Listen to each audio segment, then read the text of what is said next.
एक ऐसा शख्स जिसने 500 साल पहले हेलीकॉप्टर और टैंक की कल्पना की थी, जिसकी बनाई पेंटिंग मोनालिसा दुनिया की शायद सबसे मशहूर कलाकृति है।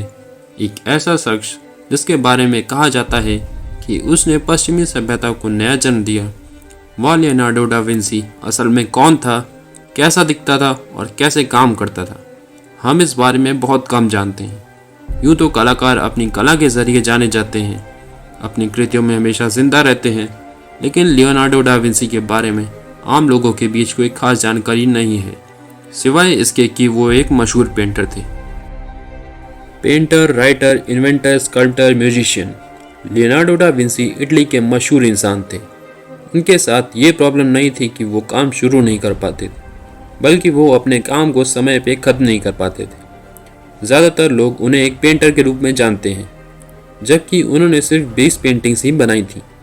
असल में वो अपना ज़्यादातर टाइम अपनी अद्भुत इंजीनियरिंग से नई नई चीज़ें बनाने में देते थे। डा विंसी की डेथ 1559 में 67 साल की उम्र में हुई थी। उन्हें पेरिस के साउथ वेस्ट में एम्बॉयस में दफनाया गया था, लेकिन आज से कई सदियों पहले ही उनका शव खो गया था। ईयर 2001 अप्रैल में इटली के रिसर्चर्स ने ऐलान किया कि उन्होंने कई दशकों की मेहनत के बाद डा विंसी के रिश्तेदारों को खोज निकाला है।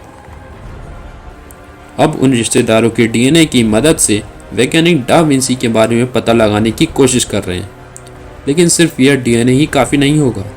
इसलिए रिसर्चर्स ने डा विंसी के पिता और बाकी रिश्तेदारों की खबर खोज रहे हैं।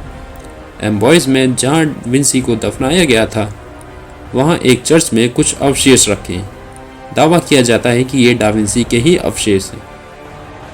जब आप डा विंसी की पेंटिंग सल्वेटर मंडी को पहली बार देखेंगे तो आपको उसमें जीसस क्राइस्ट दिखेंगे, जो एक हाथ से ब्लेसिंग दे रहे हैं और दूसरे में ग्लास का ऑर्ब या स्फेयर पकड़ा हुआ है। इसमें आपको कुछ भी अजीब नहीं लगेगा, लेकिन अगर आप उस स्फेयर को फिजिक्स के नज़रिए से देखेंगे तो उसमें आपको एक बहुत बड़ी गलती नज़र आएगी। काफ़ी लोगों के मन में सवाल है कि डा विंसी, जो एक बहुत ही अच्छे इंजीनियर और फिजिस्ट थे, उन्होंने आखिर क्यों ऑप्टिक्स के रिफ्रैक्शन फिनोमेना को उस स्फेयर में नहीं दिखाया।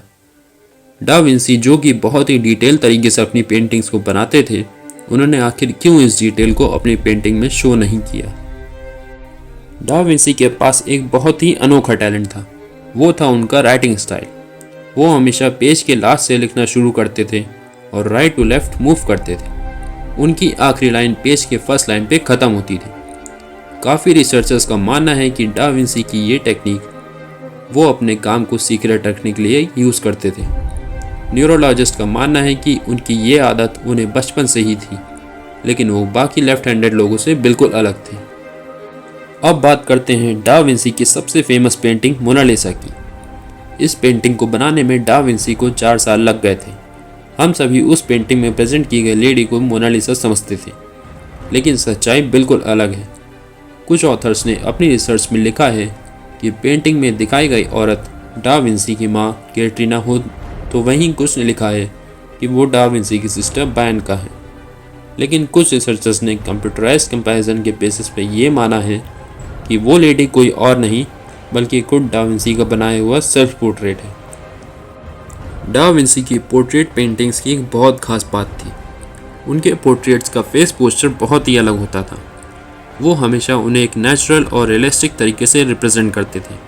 उनकी पेंटिंग्स का यही स्मूथ टेक्सचर, रिलैक्स्ड पोज और फाइन डिटेलिंग ही उनकी पेंटिंग्स को बाकी सभी से अलग बनाती थी। अगर आप उनकी बनाई हुई सभी पेंटिंग्स पे गौर करें तो आपको एक सिमिलरिटी मिलेगी, वो ये कि उन्होंने अपनी कभी भी किसी भी पेंटिंग को साइन नहीं किया, चाहे वो मोनालिसा हो चाहे द लास्ट सपर।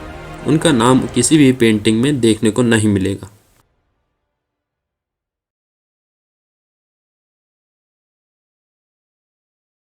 अब मैं बात करूंगा डा विंसी के कुछ अनोखे फैक्ट्स की।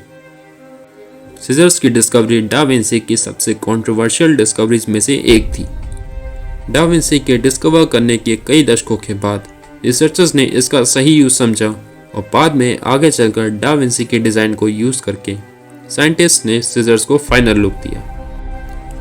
पैराशूट की सबसे पहली डिज़ाइन डा विंसी ने 15वीं सेंचुरी में ही बना ली थी। ये मानना बहुत ही मुश्किल है कि इतनी मॉडर्न चीज़ की डिज़ाइन डा विंसी ने एरोप्लेन के आने से पहले ही बना लिया था।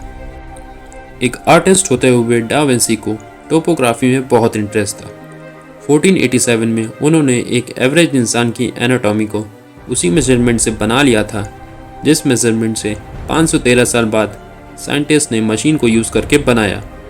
और हैरानी की बात यह है कि मेजरमेंट्स में एक भी मिलीमीटर का फ़र्क नहीं आया। इसके अलावा डा विंसी एक काबिल इंजीनियर भी थे। उन्होंने अपनी इमेजिनेशन से ना जाने किन किन चीज़ों की डिज़ाइन तैयार कर ली थी।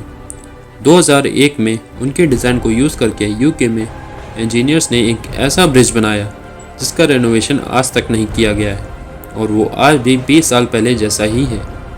इसके अलावा उन्होंने हेलीकॉप्टर्स, प्लेन्स, टैंक्स और पता नहीं किन किन चीज़ों को डिज़ाइन कर लिया था।